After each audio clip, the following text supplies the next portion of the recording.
Hello, আসসালামু আলাইকুম। তোমরা সবাই কেমন আছো?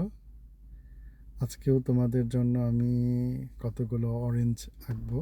আজকেও বেশ ইন্টারেস্টিং করে আঁকছি, যাতে তোমাদের বুঝতে অনেক ইজি হয়। তো তোমরা সবাই প্র্যাকটিস করতেছো তো? আমি কয়েক রকমের অরেঞ্জ আজকে এঁকে ফেলেছি, তোমরা দেখতে পাচ্ছ। আমি ছোট্ট একটা পিস নিয়েছি, পুরা পুরা একটা হোল একটা অরেঞ্জ নিয়েছি, কাট করা একটা অর্ধেক অরেঞ্জ নিয়েছি, বিভিন্ন রকমের অরেঞ্জ নিয়েছি যাতে তোমরা প্রত্যেকটার ক্যারেক্টার কেমন হয় সেই জিনিসটা বুঝতে পারো। দেন তারপরে আমি শুরু করে দিলাম ইয়েলো দিয়ে। দেন তারপরে হচ্ছে আমি ডিপ অরেঞ্জ দিয়ে টাচ দিয়েছি। পাতার অংশটা আমি লাইট গ্রিন দিয়ে শুরু করে এখন তার যে ভাঁজগুলো আছে, প্রপার ক্যারেক্টার যেটা আছে সেই ক্যারেক্টারগুলো তুলে ধরার চেষ্টা করতেছি।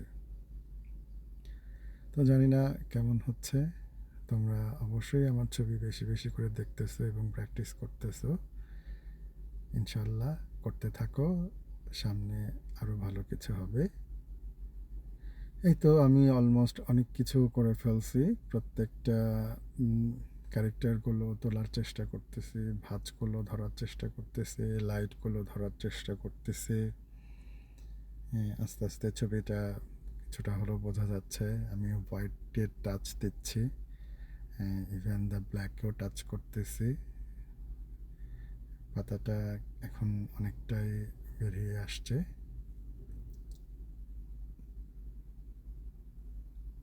এই তো পাতার কাজটা মোটামুটি অনেকখানি কমপ্লিট। এখন অরেঞ্জগুলোকে আমি আরেকটু লাইট করার জন্য, উপর থেকে লাইটে স্পট করার জন্য আমি লাইটের যে শেডটা আছে সেই শেডটা বোঝানোর জন্য আমি একটু হোয়াইট দিয়েছি। অরেঞ্জটা একটু, মানে এই অরেঞ্জটা একটু ফ্ল্যাপি টাইপের। তো তোমরা আস্তে আস্তে বুঝতে পারছো প্রত্যেকটা ডিফারেন্স, একটা থেকে আরেকটার দূরত্ব এবং একটা থেকে আরেকটার পরের যে শেডটা, সেই শেডটাও আমি মোটামুটি দিয়ে ফেলেছি। অনেকখানি ডান, আর তেমন একটা কিছু করব না, একদম হালকা করে ছেড়ে দেব। জাস্ট খালি অরেঞ্জ, বেশি কালার আমি মিক্স করিনি, শুধু রেড, অরেঞ্জ এবং ইয়েলো। আর পাতাতে আমি গ্রিন এবং ব্ল্যাকের শেডটা করেছি। এই তো ডান। আমি নিচে শ্যাডোগুলো দিয়ে দিলাম, যেহেতু লাইটটা আমার উপর থেকে।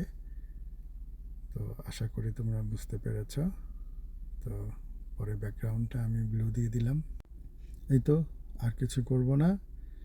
তোমরা আমার জন্য বেশি বেশি করে দোয়া করো এবং আমার চ্যানেলটা সাবস্ক্রাইব করো।